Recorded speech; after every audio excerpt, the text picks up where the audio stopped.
Hello friends, আমার আজকের রেসিপিটি হলো বড়ি দিয়ে মাছের ঝোল।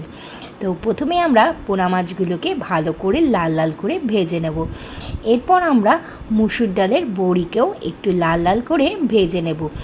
তারপরে কড়াতে কালো জিরে ফোড়ন দিয়ে বেগুন, টমেটো, পেঁয়াজ আর সামান্য 2-3 কুচি রসুনও তোমরা দিতে পারো, তো আমি কিন্তু রসুন দিইনি। এরপর এতে নুন হলুদ দিয়ে খুব ভালো মতো ভেজে নিতে হবে।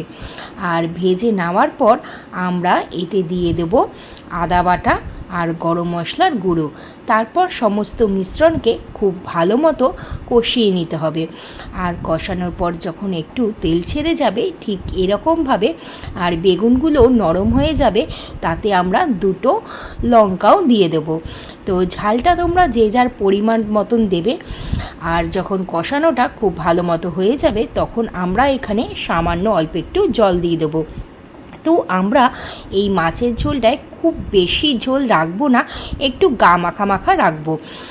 এরপর আমরা বড়ি আর মাছগুলোকে দেব আর একটু ফুটে গেলে নামিয়ে নেব। তারপর আমরা এখানে ধনেপাতা কুচি দিয়ে গরম গরম পরিবেশন করব। তো ভিডিওটা ভালো লাগলে লাইক করে দিও।